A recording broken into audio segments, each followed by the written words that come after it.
Shabbat Shalom, Haverim, tudo bem com vocês?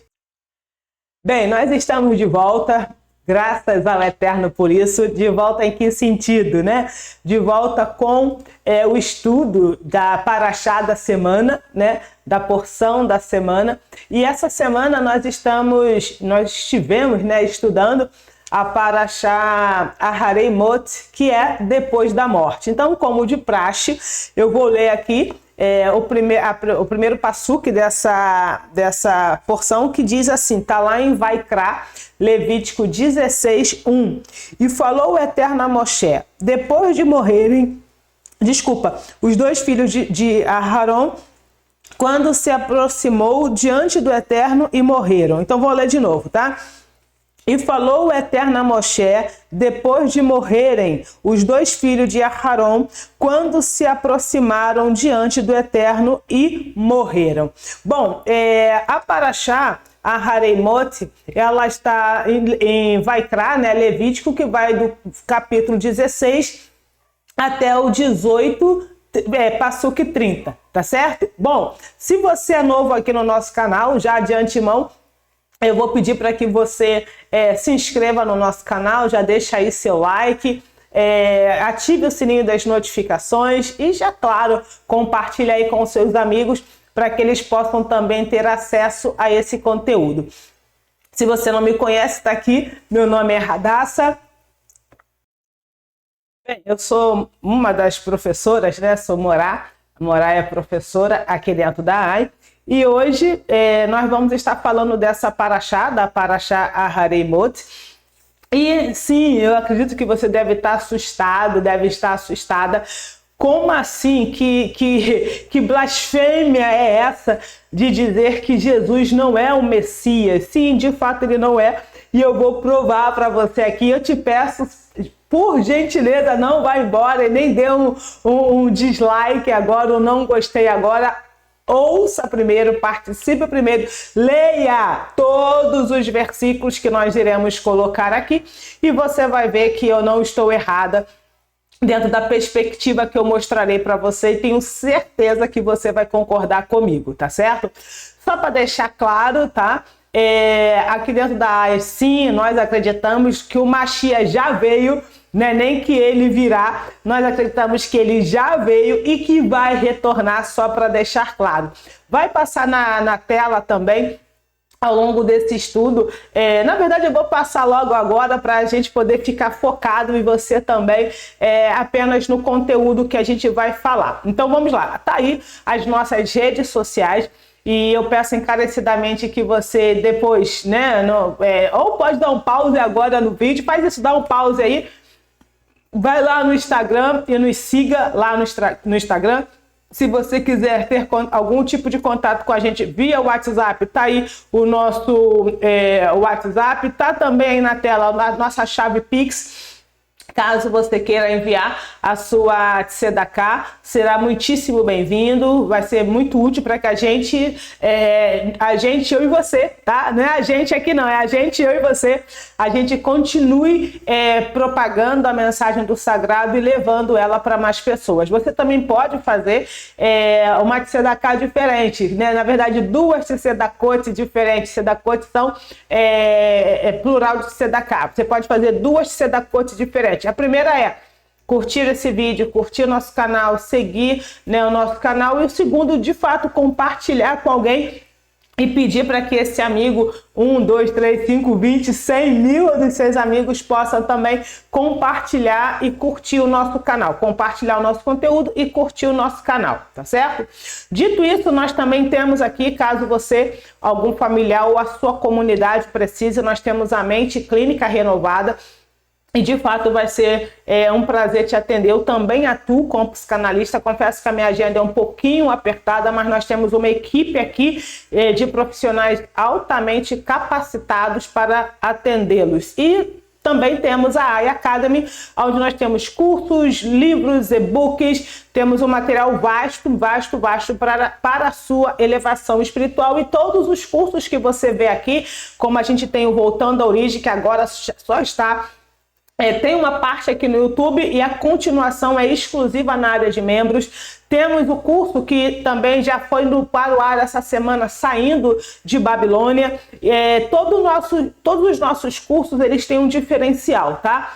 Por mais que a gente dê parte do curso aqui no YouTube, todos os membros têm acesso antecipado. Não é acesso antecipado de um vídeo, não. Por exemplo, o curso saindo de Babilônia, nós já temos 1 mês e meio de curso gravado e os nossos membros têm acesso de uma única vez a todo esse conteúdo. Não tem que ficar esperando. Então, se você quiser ter acesso antecipado e bem antecipado aos nossos conteúdos, além de que algumas ferramentas ficam exclusivas para a área de membros. E por fim, e não menos importante, temos aqui a Imersão Leader Training, onde a gente não forma discípulos, não forma líderes, nós formamos mentores. Então, apesar de ter a expressão líder, né, o objetivo é formar mentores, e aí essa é uma imersão que a gente dá exclusivamente nas instituições, tá bom? Seja na sua instituição, no sentido de instituição eclesiástica, seja na sua empresa. Bom, agora sim, vamos nós para nosso estudo de hoje, que eu vou te provar que Yeshua... Desculpa. Vou te provar que Jesus não é o Messias. Vamos lá. A primeira coisa que a gente precisa entender é que não basta mudar um nome. Ah, tá, deixou de falar Jesus, vai falar Yeshua. Deixou de falar Yeshua, vai falar Yehoshua. Não é só uma troca de nomes. Ah, um exemplo simples, tá aqui. Ah, em vez de João, vou te chamar de Yohanan. Não é isso, tá? Em vez de Ana com A-N-A, eu vou te chamar de Hana com H. Não é só isso. Então, quando a gente vai para a língua hebraica, a gente precisa entender que a gente tem vídeos aqui falando sobre isso, que o nome, ele não é como na cultura ocidental, assim, eu vi... Vou dar um exemplo muito simples, tá? Assistindo Game of Thrones, óbvio, assistindo Game of Thrones, tem a personagem lá, Arya. E eu pensei assim, caramba, quando eu tiver uma filha, eu vou colocar esse nome nela. Então isso faz parte da cultura ocidental. A gente, claro que ela tem toda uma história maravilhosa, a personagem e tudo mais, mas é assim, não é assim taxativamente, tá?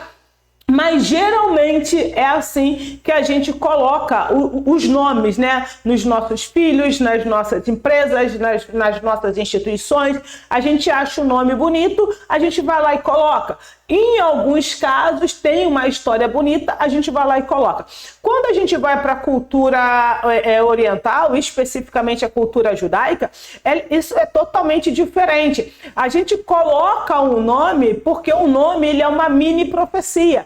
E o nome, ele não é um fator determinante do destino da pessoa. Tanto é que a gente pode mudar o nome, eu estou me lembrando aqui de Jabes, né? Em 1º ou 2º Crônicas 4, vai falar de Jabes, se não me falha a memória 4, que ele foi gerado em dores. E ele mesmo reconhece isso, depois vai lá e troca o seu nome.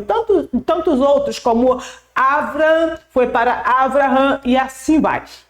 Então, o próprio Eterno faz isso, né? Ele troca os nossos nomes. A gente está vendo lá, vamos falar no português, a gente está vendo Jacó, ele muda para Israel, que na verdade é Jacob. Ele muda para Israel e na verdade Jacob, ele tem um fator diferencial, porque na verdade ele fica com 2 nomes, né? Demonstrando literalmente as duas naturezas. As duas naturezas dele, sim, mas também, como eu falei, o nome ele é uma mini profecia. E Jacob também, como um Navi, né, como um profeta, um patriarca, ele demonstra ali também o Eterno, através dele, demonstra as duas naturezas do povo de Israel. Então, é muito importante que a gente entenda nesse primeiro momento que a gente não está falando de troca de nome, a gente está falando de identidade, ok? A gente não está falando, Maria, vou trocar por Miriam. A gente não está falando de troca de nome. Nós não estamos falando de modismo, ok? Nós não estamos falando da vibe do momento que é a troca de nome. Não, a gente não está falando disso. Nós estamos falando claramente que nome Sim, é uma mini profecia. Nome quando os pais colocam, digamos assim, né? Porque são os primeiros profetas na vida do filho. Quando os pais colocam o nome na criança, está também relacionado com o nascimento e com aquilo também que ele já tem de revelação do sagrado. A gente vê isso também quando a gente vê, por exemplo, quando Raquel, né? Rahel, ela tem um filho e ela fala, foi gerado em dores. E aí vai, tá bom? Então, de novo, é muito importante que a gente entenda que nome não é apenas... a gente não está só trocando o nome, vai deixar de chamar de uma forma para chamar de outra só porque mudou, ou melhor, a gente não está falando de tradução de nome. Eu acho que agora ficou um pouquinho mais claro para você que é novo aqui no canal. Nós não vamos falar de troca de nome, nós vamos falar de essência, ok? Então, sem mais delongas, vamos lá. Nessa Parashá, a Haremot, que eu não vou falar especificamente da Parashá, ela traz uma expressão muito interessante e como a gente está estudando, né, a Parashá, a gente vai ter nessa Parashá, como em todas as outras semanas, a gente vai pegar a Parashá da semana para tirar o nosso ensinamento. Então, o título da Parashá é Depois da Morte. Então, teoricamente... na verdade, nessa Parashá vai dizer o que é para se fazer após a morte, no caso de Nadav e Avihu. E é exatamente isso também que a gente vai falar aqui, porém de uma maneira, digamos que, velada. Então, a primeira coisa que a gente precisa compreender nesse primeiro momento, já que houve a morte de duas pessoas, por isso vem esta Parashá, Shaul Rachalia, né? Shaul, o emissário, o rabino, inclusive, ele vai dizer que nós estávamos mortos em delitos e pecados, nos nossos delitos e pecados. Se nós estávamos mortos e essa Parashá, a Haremot, fala depois da morte, então olha só, nós estávamos e agora nós fomos vivificados. Então depois, né, que nós fomos vivificados, nós precisamos fazer uma coisa. E aqui é muito interessante, porque numa perspectiva cristã, o que a gente fala? Que a gente nasceu novamente, né? A gente fala desse novo nascimento pegando base lá, o livro, né, de Yohanan, capítulo 3, né, com Nicodemos, que vai falar sobre o nascer de novo. Então, se a gente nasceu de novo, a gente teve uma morte e também podemos dizer, simbolicamente ou não, que nós ressuscitamos. Então, já que o que a gente precisa fazer depois dessa morte? E aí é isso que a gente vai estudar aqui hoje. Você vai ver que eu não estou mentindo quando eu digo que Jesus não é o Messias. Então, vamos lá. Desde os tempos antigos, a identidade espiritual e social do povo de Israel está firmemente alicerçada na Torá. O que é a Torá?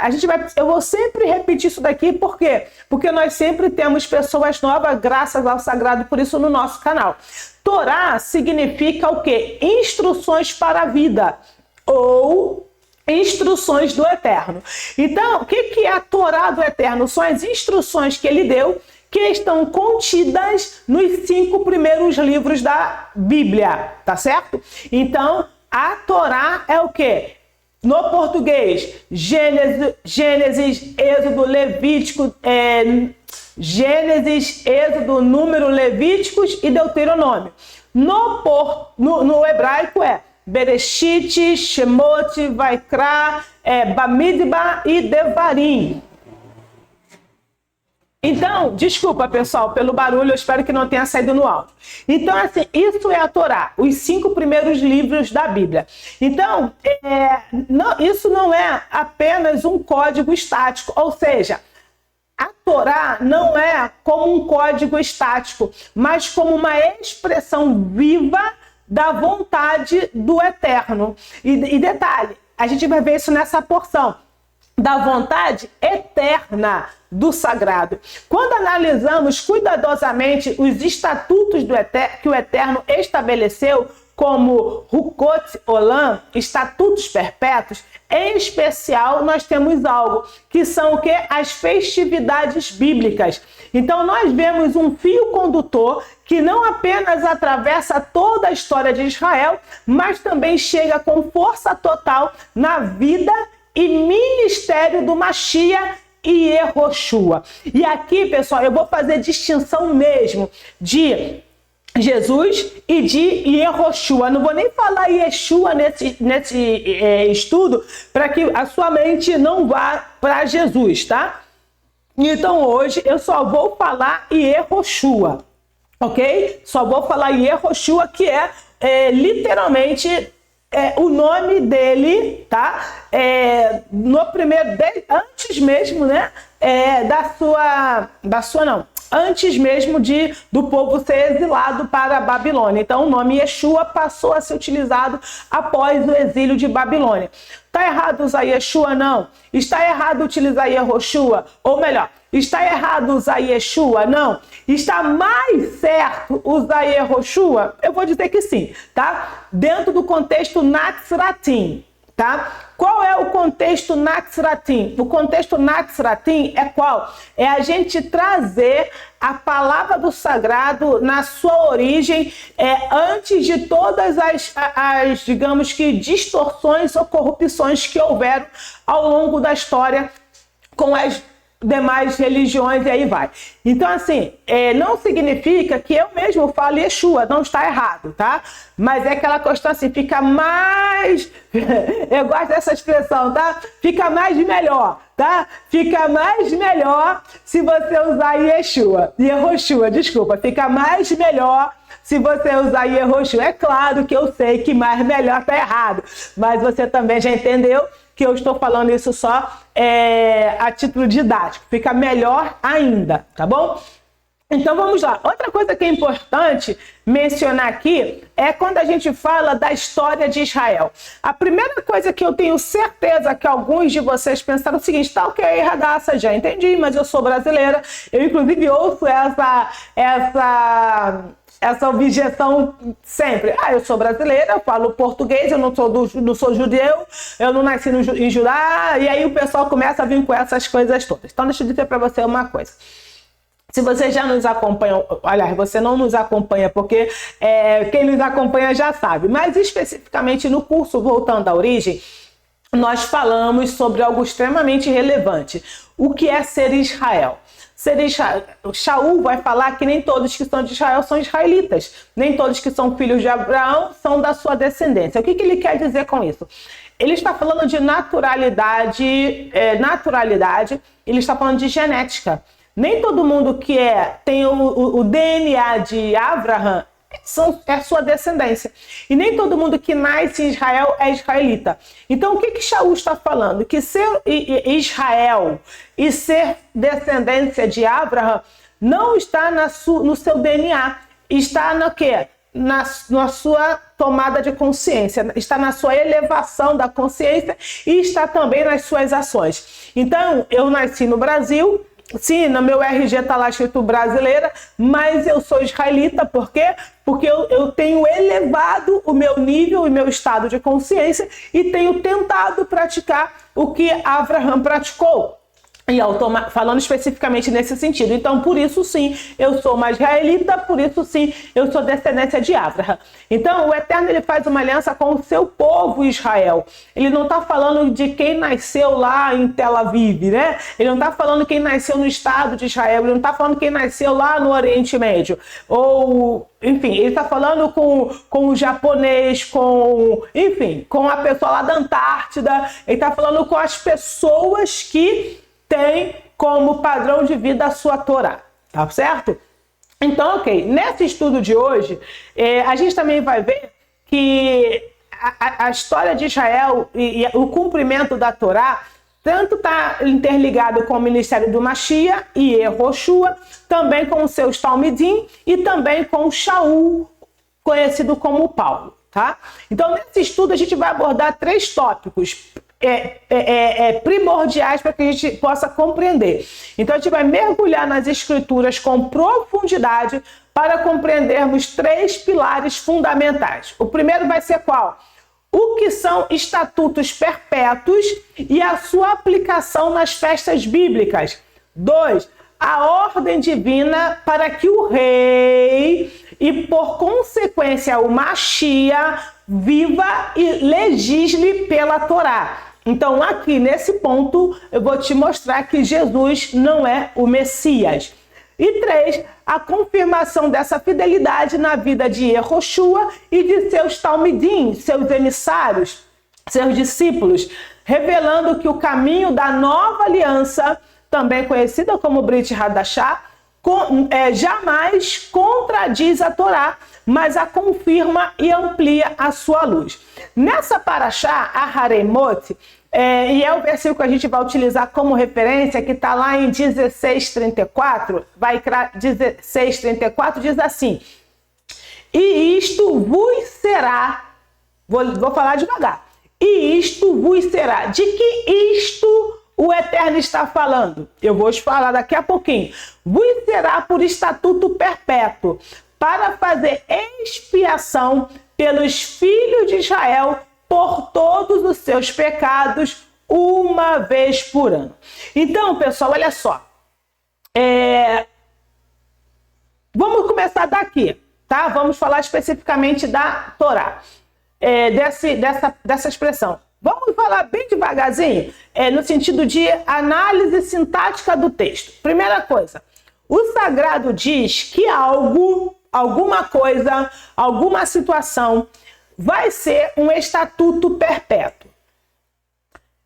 Primeira coisa que eu fico pensando é, alguém está mentindo. Ok? Alguém está mentindo. Primeiro, o que é estatuto perpétuo? Vamos esquecer a palavra estatuto, tá? O que é algo perpétuo? Radassa, isso é mole. Perpétuo é algo que vai durar 1000 anos, depois vai passar.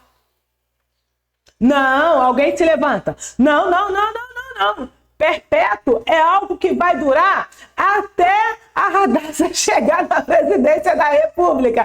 Depois vai passar. Aí o outro fala, não. Perpétuo é até chover. Isso é perpétuo, pessoal? Se eu fosse olhar no dicionário, porque não há necessidade de olharmos no dicionário, eu acho, com a minha pequenina inteligência, eu acho que perpétuo é algo que dura para sempre. Então aqui a gente já começa a pensar o seguinte, alguma coisa está errado. Porque o sagrado, e a gente vai ver depois a referência nesse sentido, diz que ele não muda. Então, se o eterno não muda, será que a gente pode dizer que o eterno é perpétuo? Entende? Porque se ele é eterno, ele é para sempre. Perpétuo é para sempre.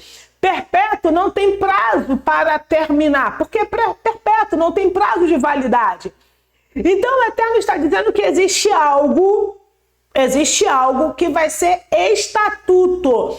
Estatuto, olha só, quando a gente vai para o direito, existe, na própria Torá vai falar, né, sobre leis, decretos e estatutos. O que é um estatuto? Vamos falar de uma coisa que eu conheço um pouquinho, bem pouquinho.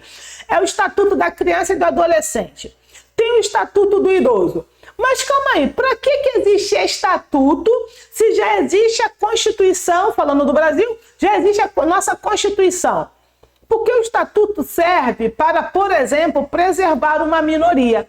E aí o que acontece? Existe o Estatuto da Criança, que existem leis e normas específicas para aquele grupo. E isso vai ser sempre. A menos que deixe de existir o Estatuto da Criança, mas haja visto que quase impossível, certo? A menos que deixe de existir crianças e adolescentes, ok? Mas enquanto isso acontecer, vai permanecer existindo o Estatuto da Criança. Vai permanecer existindo o Estatuto do Idoso, a não ser que não exista mais idosos. Então, assim, estatuto é isso. É algo que o Eterno fez, que também está dentro das suas leis. Ou seja, o estatuto também é lei. Também é para ser cumprido. Então, o Eterno fez um estatuto da criança e do adolescente, que nesse caso aqui é outra coisa, né? Mas, enfim, ele também fez o seu estatuto, ele também tem o seu estatuto, que também são as suas leis, que também são as suas novas normas e que também precisam ser cumpridos. E aí, o que acontece? Ele falou de quê? E detalhe, antes de eu falar do que é, que já está dizendo aqui no texto, mas eu vou pular, ele fala o seguinte, ó, e isso é para ser feito uma vez por ano, ponto. Porque eu estou falando que tem um ponto ali. Porque, olha só, uma vez por ano, ponto. Não existe uma vírgula. Para que, do tipo, ó, uma vez por ano até que. Não, ponto, acabou o assunto. Então, existe algo que é para ser feito perpetuamente, uma vez por ano, ponto. Vamos discutir o quê? Diz para mim, o que nós vamos discutir?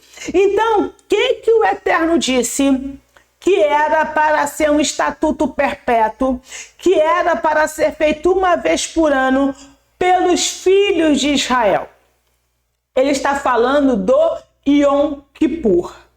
O que depois da morte, o que é para ser feito? Aí ele vai falar de uma festa. Tem todo o ritual lá de purificação, mas ele fala logo depois ele fala da festa, que é uma vez por ano, teria que ter uma vez por ano o povo de Israel.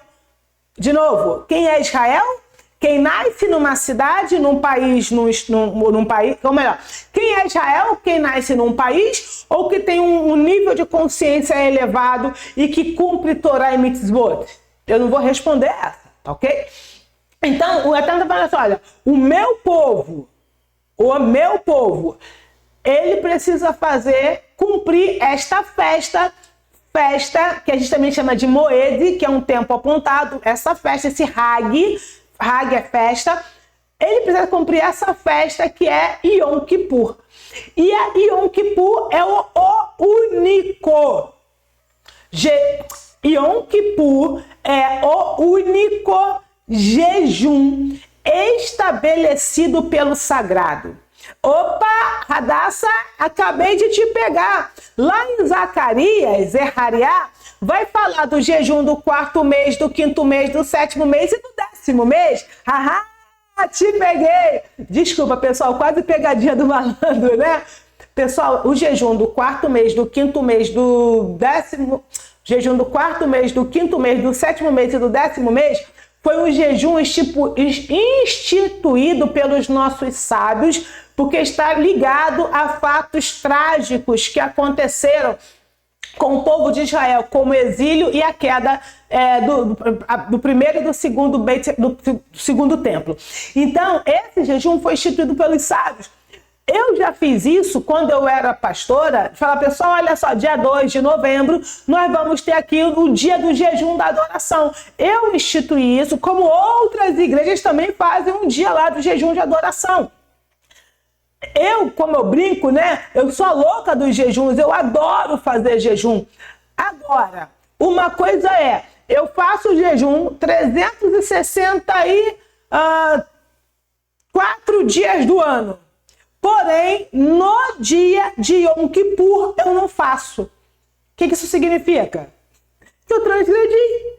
Porque o jejum que o Eterno disse para fazer, que é estatuto perpétuo, é Yom Kippur. E é um jejum de 24, 25 horas, que é do pôr do sol de um dia até o pôr do sol do outro dia.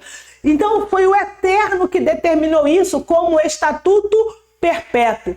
Então, falando de mim, como eu brinco, eu sou a louca dos jejuns, adoro jejuar. Isso me dá muita... me ajuda a ficar firme no sagrado, digamos assim. Agora, não adianta nada eu jejuar 364 dias do ano e não jejuar no dia que o sagrado mandou. Então, eu estou fazendo o quê? Eu estou transgredindo. E os jejuns, os 364 dias que eu fiz de jejum vai ser inválido? Não, não vai ser inválido. Eu só transgredi e estou em pecado. É simples assim. Desculpa, mas é simples assim. Tá certo? Então, olha só. Aqui a gente precisa entender o seguinte, que a expressão hebraica, Hukat Olam, que é estatuto perpétuo, aparece repetidamente na Parashá Aharei Mot e em diversas outras porções da Torá, associada a mandamentos que transcendem o tempo, os reis e até os exílios. São determinações que o Eterno não deu apenas para um tempo ou uma geração, mas para todas as gerações de Israel, tá certo? E só uma coisa que me veio à mente aqui agora, pessoal, Isso é tão sério. A questão, por exemplo, do Yom Kippur, que, olha só, existem judeus de DNA, vamos colocar assim, de nascença, que não pratica, digamos assim, né, a espiritualidade judaica, ou que não tem o estilo, vamos falar diferente, que não tem o estilo de vida judaico, mas essas pessoas no dia de Yom Kippur, todos param. Resumo da ópera é isso. Todo judeu, no dia de Yom Kippur, ele para. Por quê? Porque Yom Kippur é o dia mais importante do ano para nós. Eu não vou citar nomes, eu posso falar até no nosso grupo lá, se o pessoal perguntar, eu falo no nosso grupo, mas aqui no WhatsApp eu não vou falar. No WhatsApp é ótimo. Aqui no YouTube eu não vou falar, se você quiser saber, me pergunte no privado que eu te respondo. Na nossa comunidade, porque lá a gente conhece as pessoas. Uma vez eu estava participando do Yom Kippur, assistindo uma transmissão, e eu tomei um susto quando eu vi um global que, por exemplo, no final de ano ele fazia oferendas, né, para entidades, para outros deuses, né, vamos colocar assim, no mar, e você sabe do que eu estou falando. Porém, no dia de Yom Kippur, ele estava lá celebrando Yom Kippur. Não vamos entrar no mérito de julgamento. Mas que hipocrisia. Não vamos entrar nesse mérito, esse não é isso. Isso não é o objetivo. O que eu estou dizendo para você é o seguinte: eu particularmente vi uma pessoa que não tem o estilo de vida judaico, mas no dia de Yom Kippur ele estava com o filho, inclusive, acima de 13 anos, né? Estava ali assistindo a celebração. Pelo menos o filho apareceu. Não sei se apareceu os outros. Não sei se os outros estavam, melhor dizendo. Isso tudo para te dizer da importância de Yom Kippur. De novo, se você faz 364 dias, você jejua os 364 dias, mas em Yom Kippur você não jejua, você está transgredindo. E aí, a palavra diz que quem não cumpre os mandamentos será cortado da aliança. Não sei o que estou dizendo, é a palavra.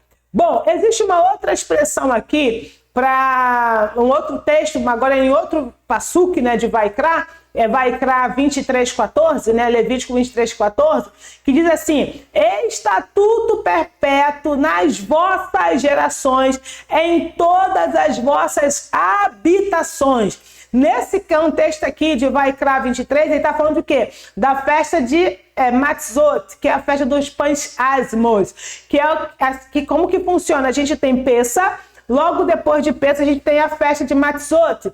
Quando a gente vê lá, né, mal utilizado, quando fala que Paulo, aí eu vou falar no português, que Paulo disse, para tirar o fermento e está falando da Páscoa, não tem nada a ver.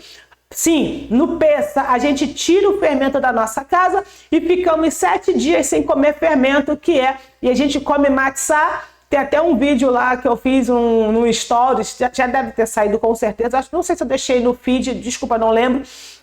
Mas enfim, falando de matzá, que até comi uma comida, né? Meu marido fez um café da manhã para mim com a matzá. Então assim, na festa que a gente celebrou agora dias passados. Então, a gente está vendo aqui, olha, o Eterno falando que a festa de Matzot é uma festa que também seria um estatuto perpétuo. E tem outro estatuto perpétuo que a gente fala o tempo todo, que é o Shabat. E aí tá falando de Yom Kippur aqui, olha só que interessante. No Yom Kippur é o Shabat Shabbaton, que é um Shabat, que é um dia que é uma festa que nesse dia a gente também não trabalha, semelhante que a gente não faz no Shabat. Então, até está dizendo assim, ó, em Vaikra 16:31, que está dentro da nossa paraxá da semana. É Shabat de descanso solene para vós, e afligirei as vossas almas, estatuto perpétuo. Então, de novo, relacionado a Yom Kippur, o Yom Kippur é o quê? Aflição da alma. Então, deixa eu dizer uma coisa para você. De novo, falando de mim, que sou a louca dos jejuns, né? Como eu falei, se eu jejuo, por exemplo, no meu caso, tá? No meu caso, vou jejuar de meia-noite a meio-dia. Isso não é afligir a alma para mim, tá? Isso é mole para mim. Então, jejum tem que ser o quê? que é jejum? Que a palavra é tsom. T-Z-O-M. O que é tsom? Aflição da alma. Então, jejuar é afligir a alma, não é ficar sem comer. Então, assim, por exemplo, o jejum que mais aflige a minha alma é ficar sem comer doce. Eu sou fissurada por açúcar, entende? Então, ficar sem comer doce é uma aflição. Porém, Yom Kippur é diferente. Yom Kippur é sem água, sem nada, sem comida, sem nada. Salvo exceções. Você precisa tomar uma medicação, você tem que tomar água, não é nem que precisa, você tem que tomar água. Se você tem alguma questão de saúde, que você não pode ficar muito tempo sem se alimentar, porque você pode passar mal, você tem que comer. Mas é claro que você vai comer porções muito menores, porque a ideia é você afligir. O que o Eterno quer é que haja o quê? Uma aflição da alma. Em Vaikra também nós temos um outro Hag, né? Uma outra festa, que o Eterno fala que é estatuto perpétuo. E será um estatuto perpétuo para vós. Está lá em Vaikra 23, do 27 a 31. E está falando de quê? Está falando de Sukkot e está falando de novo de Yom Kippur. Sukkot é a festa das cabanas. Quando a gente vê lá falando, Yeshua irá tabernacular, né? Conosco, entre nós, tá falando o quê? De Sukkot, tá? A festa dos tabernáculos, festa das cabanas. Quando a gente vê que a família de Yeshua, ele sai da cidade, né? Claro, por causa de Herodes também, mas a Sukkot é uma festa da peregrinação. Então as pessoas, naturalmente, elas iam para Jerusalém e montavam as suas cabanas, tá? Então Sukkot é outra festa que dura 8 dias também. Então, assim, a guarda das festas do Eterno, que a gente já viu aqui algumas, como Pesach, Matzot, Shavuot, Yom Kippur, Sukkot, não é, grava isso, não é um costume cultural, mas uma instituição divina eterna, uma marca identificária do povo da aliança.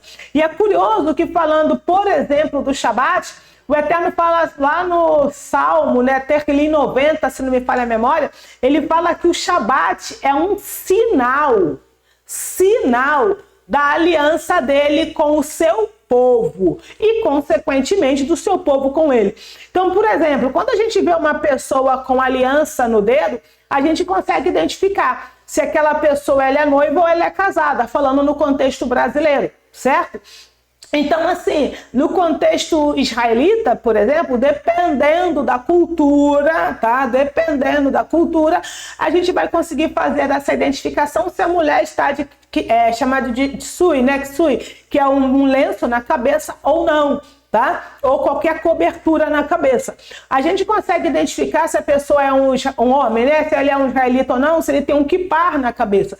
Então, são sinônimos não, são sinais, tá? São sinais de que a pessoa é do sagrado. Então, assim, da mesma forma que quando cumprimos as festas bíblicas, nós estamos fazendo o quê? Nós estamos...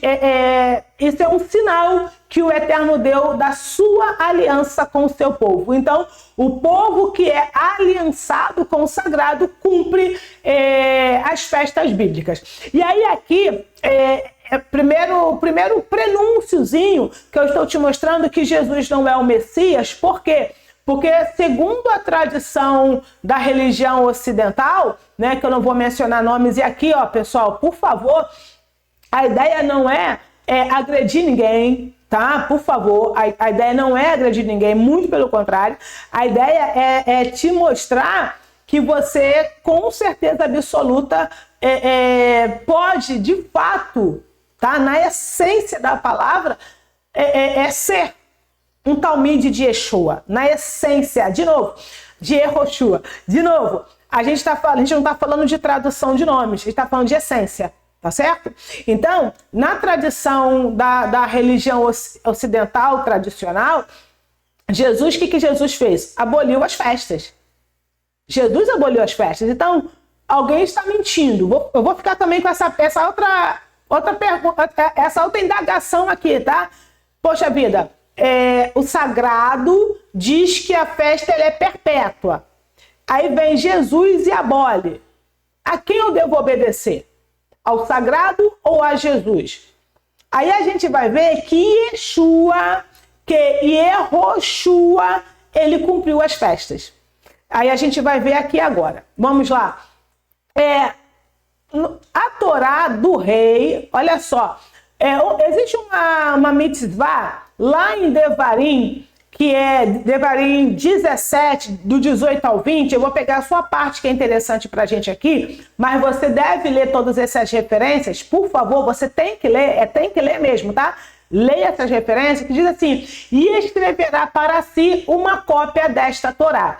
Ou seja, o rei, para ser rei, ele tinha que ele mesmo, de próprio punho, escrever uma cópia da Torá para ele.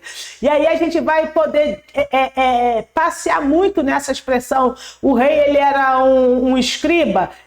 Não necessariamente. O rei, ele tinha que pegar a pena e escrever. Então aqui gera discussões, mas o X o rei precisava ter escrito dentro de si uma cópia da Torá. Então, nesse segundo tópico, o primeiro tópico foi qual que a gente viu aqui, pessoal? Primeiro tópico, os estatutos perpétuos, o DNA do Eterno nas festas de Israel. E nesse segundo tópico, a gente vai ver o quê? A Torá do rei, o mandamento para governar em aliança. Então, esse ponto é essencial, tá? Para a gente compreender que a liderança de Israel está ligada diretamente à submissão à Torá.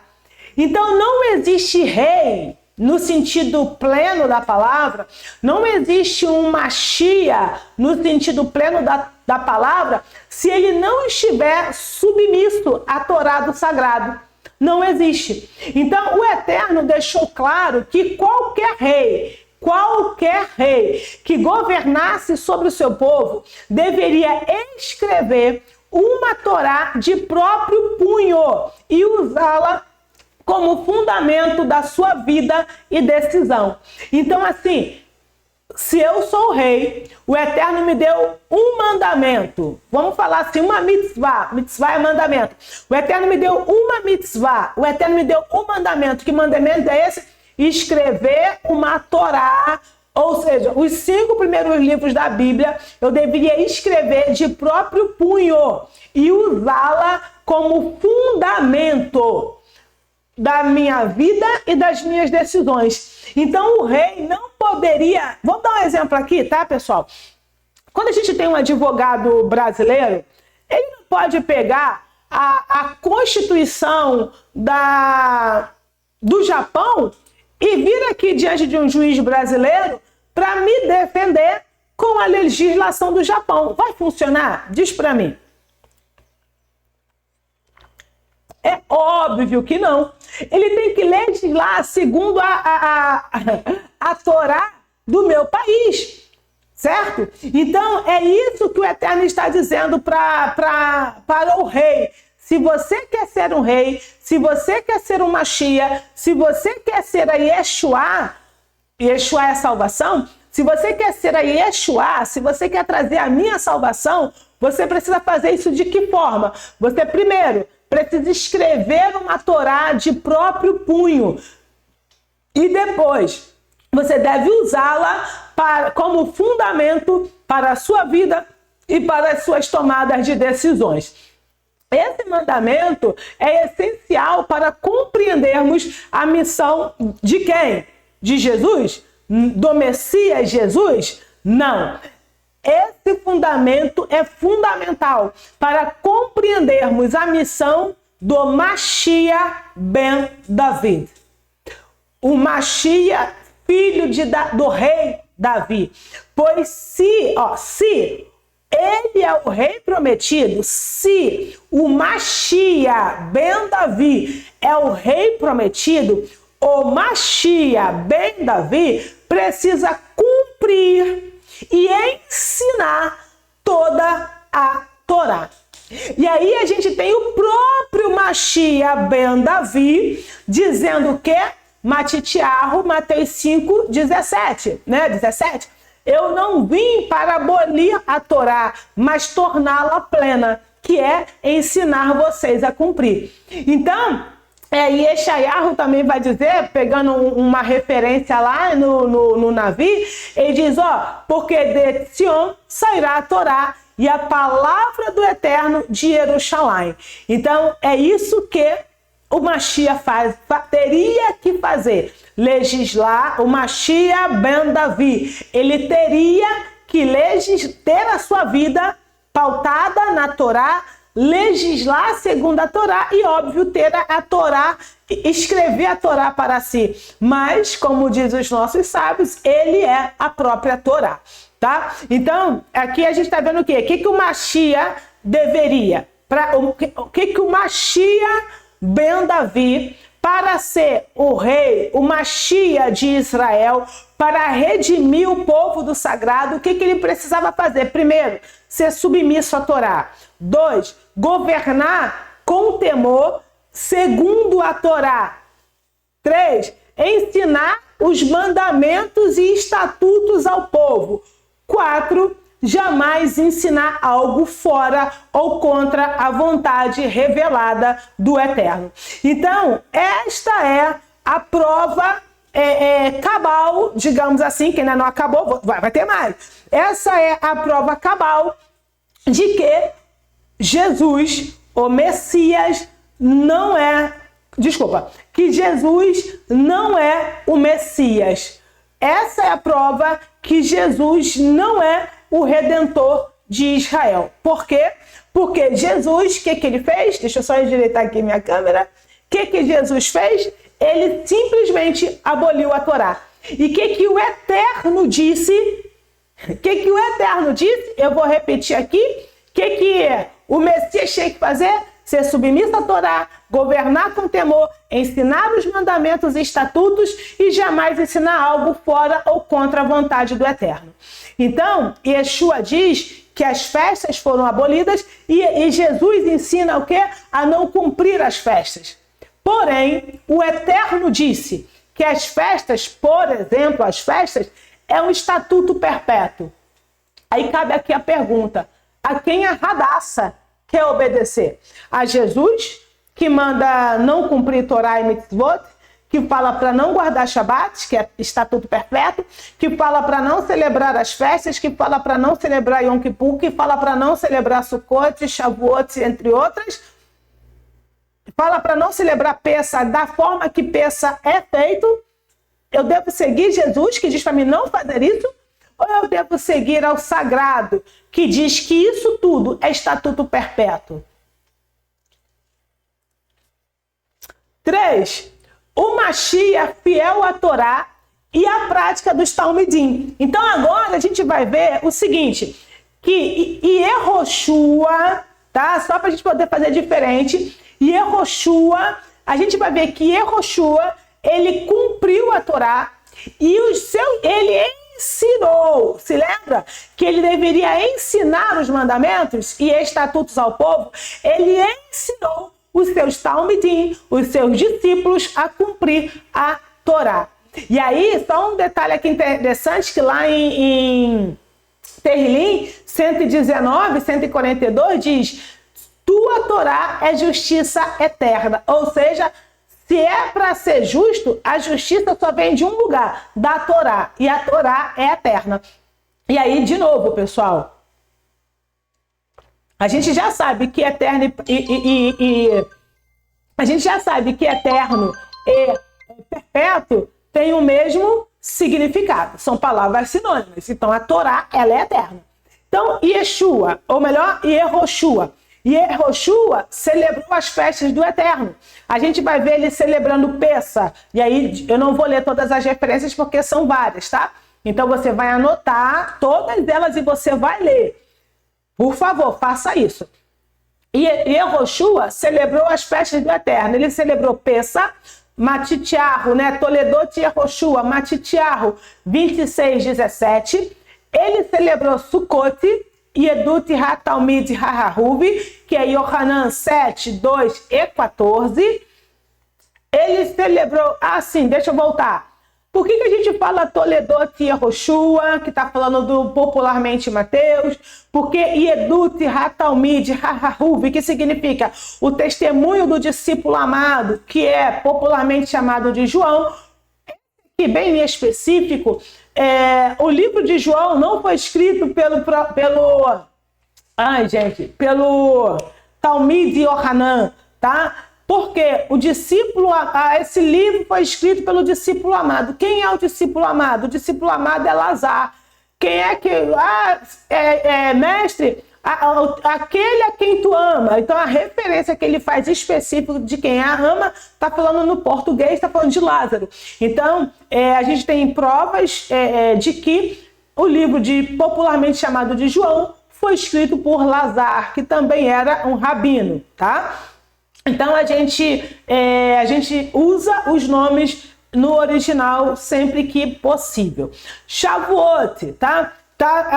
Shavuot é aludido em seus ensinamentos, que a gente vai ver Maasei Yehoshua, que é Lucas 24:49. E a gente tem um evento posterior, que lá em Maasei Hashelirim, que é Atos 2, que é Atos dos Emissários. Maasei Hashelurim, tá? É Atos dos Emissários. A gente vai ver Hanukkah também. Olha só que interessante. Hanukkah, a festa das luzes, não é uma festa instituída pela Torá. Se lembra que eu falei, né? Até brinquei, Radassa, mas lá em Zacarias fala de 4 tipos de 4 dias de jejum. O que eu falei? Que foi um jejum instituído pelos nossos sábios, também como uma recordação pelos atos que aconteceram. E a gente tem Hanukkah. Hanukkah é a festa das luzes. Então, assim, não é uma festa instituída pelo sagrado, e sim pelos nossos sábios.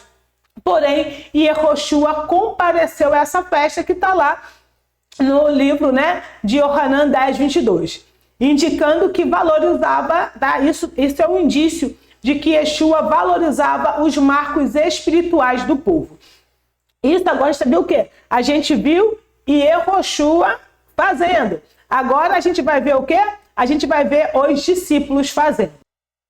Quando eu digo fazendo, pessoal, eu estou falando no sentido de cumprir. Então a gente vai ver os discípulos também cumprindo as festas. De novo, o que o Mashiach ben Davi tinha que fazer? O Mashiach ben Davi, ele tinha que cumprir e ensinar a cumprir. E aí a gente vê Shaul, né? Porque o Shaul é quase outro Mashiach na perspectiva da religião ocidental. Mas Paulo. Olha só o que Shaul faz. Shaul, ele também guardava as festas. Então a gente tem Pessa lá em Maasei Hashelurim, tá? Atos 20, versículo 6. Temos Shavuot lá no versículo 16. E nós temos Yom Kippur no capítulo 27, versículo 9, tá? Então a gente está vendo Shaul Hashalia, rabino de Israel, também cumprindo as festas. Só que tem uma coisa muito interessante, que ele mesmo fala o seguinte, olha só o que Shaul fala lá em Gálatas 1:8. Mesmo que nós, os emissários, ou um anjo, só que aqui, deixa eu parar, pessoal, o que é um anjo? Anjo não é esse ser com auréola e asinhas que a gente vê pintado nas figuras aí emblemáticas. Anjo, no contexto judaico, contexto hebraico, a palavra é malar. Malar é mensageiro, emissário. Então agora eu sou o malar do sagrado para você. O vento, a nuvem, qualquer coisa que o sagrado utilizar para nos trazer o ensinamento, isso é um malar, tá? Não estou dizendo e nem invalidando, sim, existem as classes dos malarins, ok? Mas não é disso que a gente está falando aqui agora. Então, assim, o que Shaul está dizendo? Que mesmo se ele, ou se algum outro emissário, algum malar, e o próprio Yeshua, tá? O próprio Yehoshua, como malar, como emissário, como enviado do sagrado, né? E aí, vamos lá. Mesmo que nós, ou um malar, ou um emissário, ou Yehoshua, que veio do céu, não só Yehoshua, o malar, o emissário, que veio do céu no sentido de, com uma ordenança divina, pregue outra bessorá, tá? Outra boa nova, seja anátema. Então, assim, Vou ler o versículo direitinho como está aqui na tradução. Mesmo que nós, ou um anjo do céu, pregue outro evangelho, seja anátema. Agora, falando no hebraico, mesmo que nós, Paulo falando, os emissários, ou qualquer outro enviado, mesmo que seja um anjo, mesmo que seja Yehoshua ben Davi, que não seria, mesmo que seja Yehoshua, mesmo que seja Yeshua, mesmo que seja Jesus, que pregue outro evangelho, seja maldito, seja anátema. Por quê? Porque ninguém pode se colocar numa posição superior ao do sagrado quando ele diz que algo é para ser perpétuo. Então, nem os anjos podem alterar a Torá ou ensinar outro estatuto. Então, para a gente poder concluir, a imutabilidade da Torá como fundo messiânico. Tudo isso nos leva à conclusão inevitável e reveladora. O Mashiach Yehoshua ben David não veio para revogar a Torá ou os estatutos perpétuos. Ao contrário, ele os cumpriu com fidelidade exemplar e ensinou seus talmidim a fazerem o mesmo. Aí a pergunta é, será que ele ensinou apenas aos talmidins do primeiro século? Ou isso se refere a mim e a você hoje também? Fica também a pergunta no ar. A liderança messiânica, conforme predita nos profetas e estabelecida na Torá, é uma liderança enraizada na justiça, na submissão à Torá e no zelo pelas festividades e pelos estatutos perpétuos de Hashem. Negar esses fundamentos é distorcer o papel do Mashiach. A fidelidade de Yehoshua não está na abolição da lei, mas em revelá-la com graça, verdade e profundidade. Então, meus queridos, se queremos seguir o verdadeiro Mashiach ben Davi, se queremos seguir Yehoshua, se queremos seguir Yeshua, precisamos amar o que ele amava. Precisamos guardar o que ele guardava. Precisamos viver como ele viveu. Não há outra Torá, não há outro Mashiach e não há outro caminho. Se você gostou desse estudo e ainda não curtiu, não compartilhou, curta, compartilha.